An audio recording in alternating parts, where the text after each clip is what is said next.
Contemplaciones de papel. José María Rodríguez Olaizola. Capítulo 2. Descubrir quién es Dios. José entra en la casa, cansado de un día de trabajo. Su saludo, como siempre, es lacónico. No es hombre de muchas palabras. María responde como de costumbre, una palabra de bienvenida, una pregunta acerca de la jornada, y cuando él ya se ha sentado, entonces algún gesto que, en ese silencio tranquilo, establece entre ellos una corriente profunda. Una mano que se apoya en el hombro, una palmada cariñosa en la cabeza, un trapo de agua fría con el que le refresca y limpia las huellas de polvo y aserrín acumuladas en ese rostro aún joven, pero que empieza a mostrar los primeros surcos.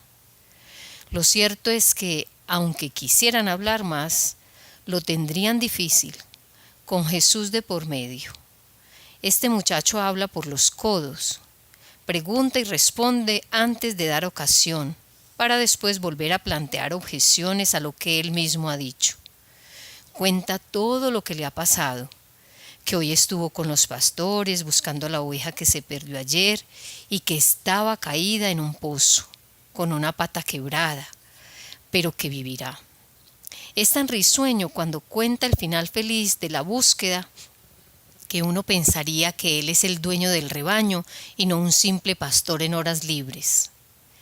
Cuenta que la cosecha de este año va a ser muy buena, porque se lo ha dicho el nieto de Ananías.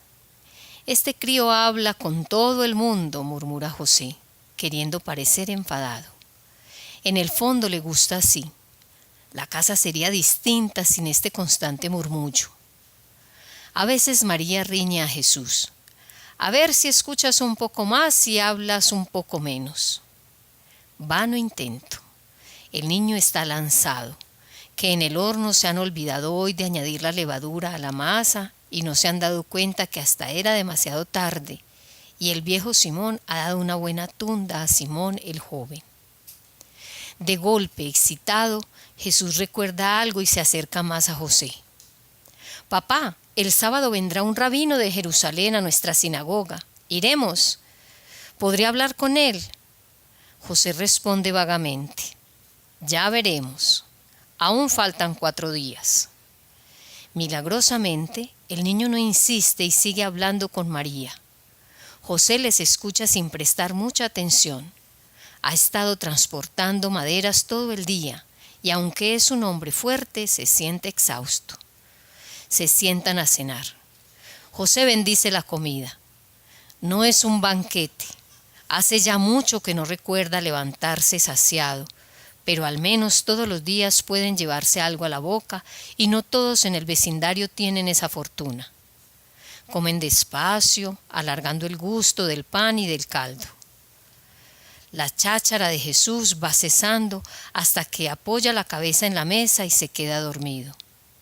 José no deja de sorprenderse ante la facilidad del mocoso para dormirse en esa extraña posición noche tras noche.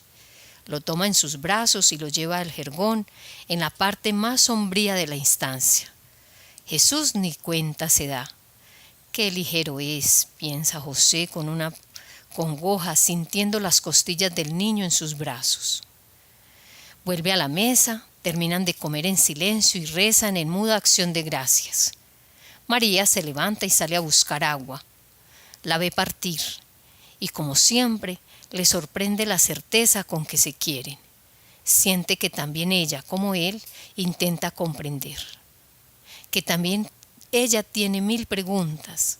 Que también ella se interroga acerca de qué pasa con sus vidas y con su hijo.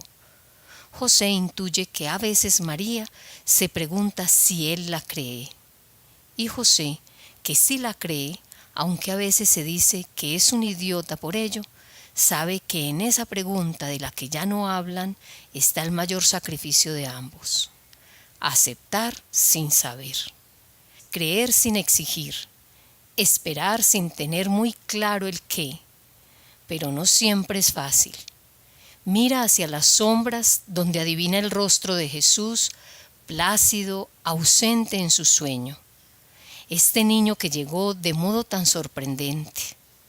Casi a diario José recuerda aquellos días extraños de duda y certeza, el dolor de la sospecha y el alivio extraño de un sueño que cambió su vida. Todo fue insólito entonces: Nazaret, Belén, Egipto. Pero después llegó la calma con su vida tranquila de vuelta a Nazaret. Y los años pasaron. Al principio José intentaba descubrir algo distinto en el niño, alguna sabiduría extraña, algo prodigioso que señalase que era el elegido. Pero no era más que otro crío, inquieto y tal vez más curioso que la mayoría, pero ¿no piensan en eso todos los padres de sus hijos?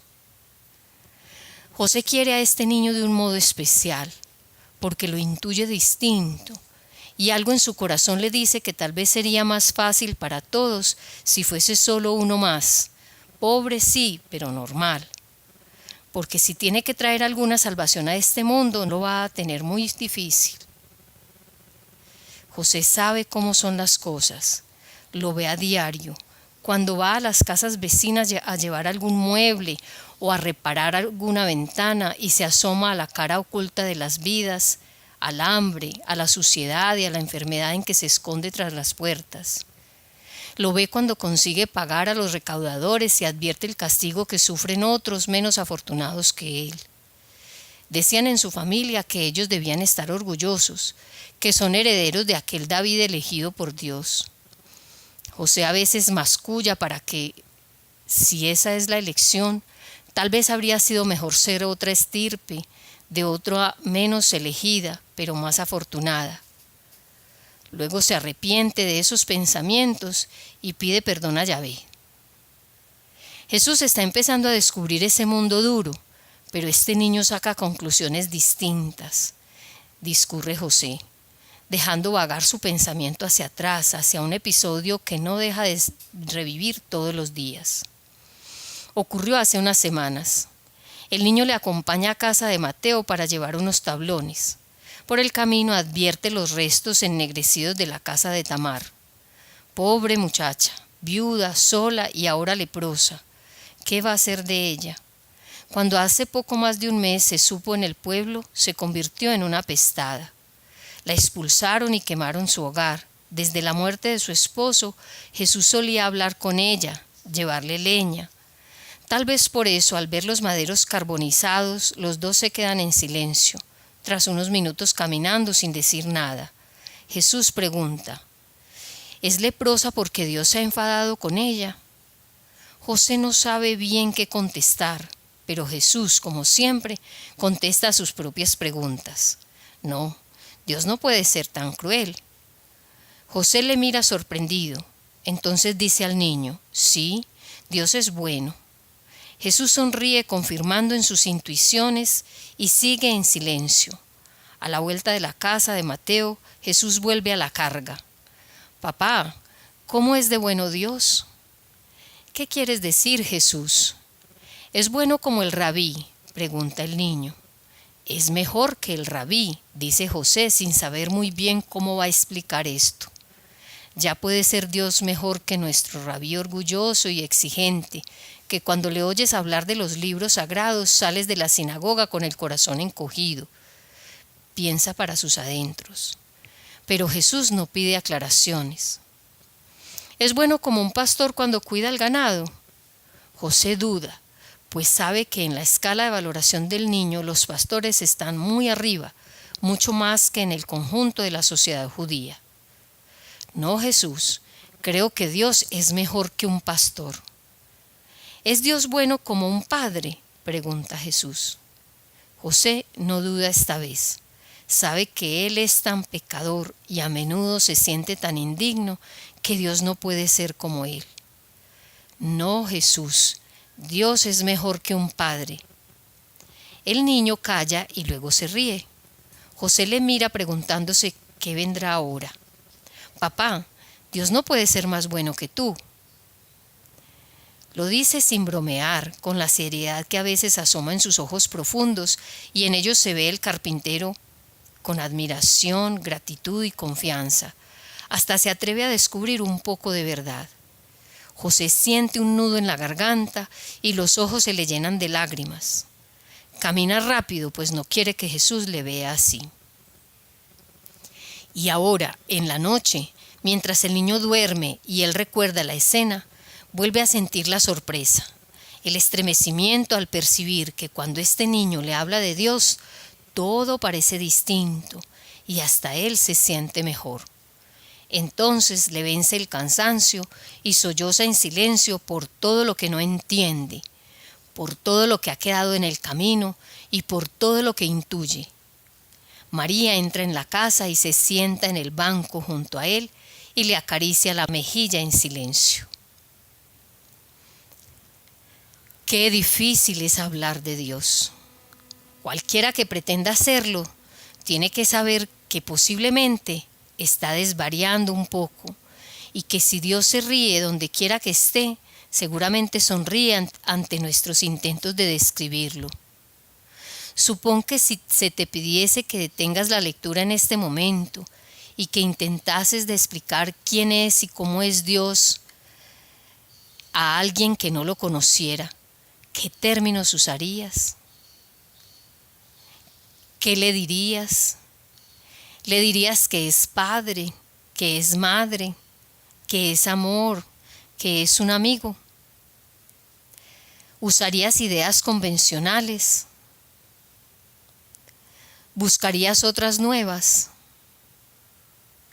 Le dirías que es creador, ingeniero, programador del universo, entrenador.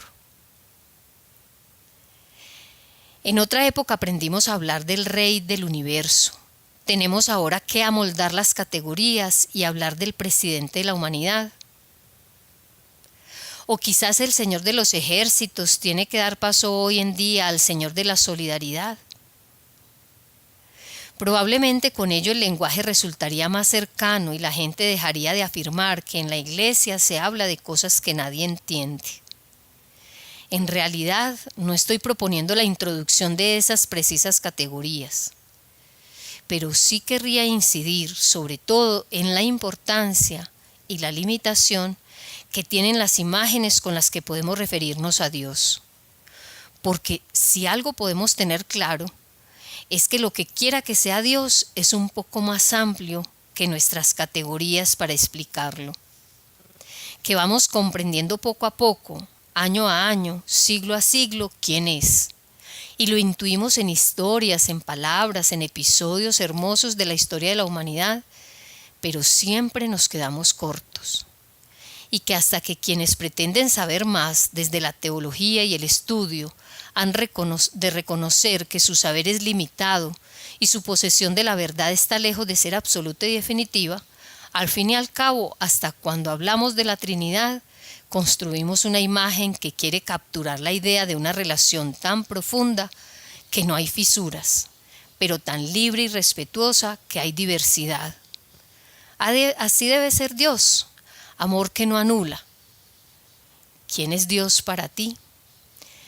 Si se te pidiese que lo expliques con palabras, seguramente tu definición sería única, pues cada cual tiene una historia de fe distinta y todos hemos tenido que aprender qué hay detrás de esa palabra, Dios.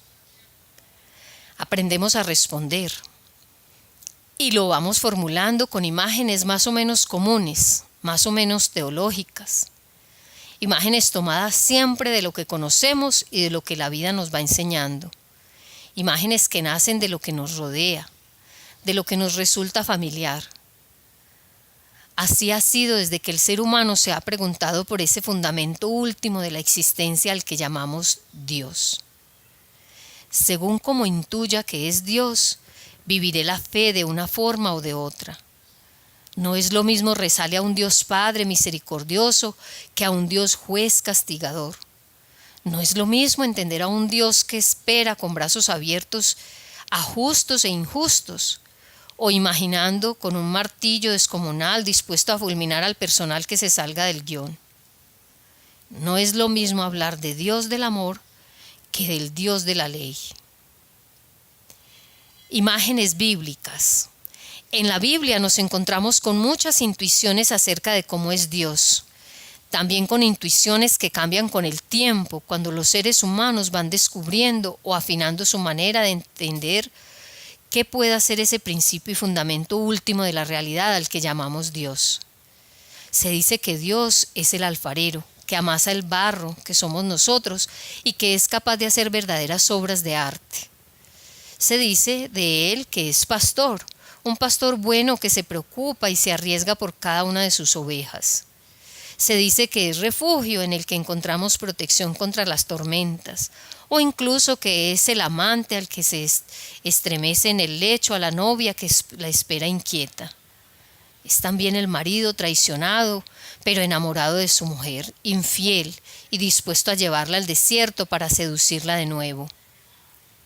Dios es el viñador que se pregunta qué más puede hacer por su viña para que dé fruto. Es también el juez terrible que aniquilará a los impíos y hará justicia contra los malhechores. Se le dan innumerables títulos: Rey, Señor de los ejércitos, Dios de los vivientes, de justicia, de perdón, Dios de dioses, el Santo, Dios fiel. Y en muchos de esos calificativos se va reflejando lo que entendemos que puedan ser valores humanos y su fundamento en la divinidad: la justicia, el perdón, la fidelidad, el poder. Esas imágenes son provisionales, incompletas y están sujetas a cambio, pues nos sirven para entender a Dios comparándolo con lo que conocemos porque nos rodea. El Dios de los ejércitos del Antiguo Testamento no nos dice hoy nada, cuando entendemos que la violencia no está justificada. Tampoco el juez terrible o vengador parece encajar en la imagen que tenemos hoy de un Dios Padre y misericordioso. Jesús da una nueva imagen de Dios. Creemos que en Jesús se manifestó la imagen más plena de Dios, el auténtico ser humano. En su manera de hablar de Dios y en su manera de ser humano, descubrimos el rostro humano de Dios. En Jesús encontramos la semilla para una comprensión radicalmente nueva de Dios, por encima de las leyes y por encima de rigideces y cumplimientos o incumplimientos. Es un ejercicio bonito intentar imaginar cómo fue descubriendo Jesús, plenamente humano, esa forma distinta de ser de Dios. Cómo llegó a entenderlo como Padre, Papá bueno, o como el Señor que invita a su mesa a todos los comensales que encuentra en los caminos. Cómo lo descubrió como el anciano que perdona al hijo pródigo y como el Dios que hace salir el sol sobre los buenos y los malos. Algo radicalmente transgresor en un contexto en el que estaba muy claro quiénes eran buenos y quiénes eran los pecadores, y la diferencia entre unos y otros.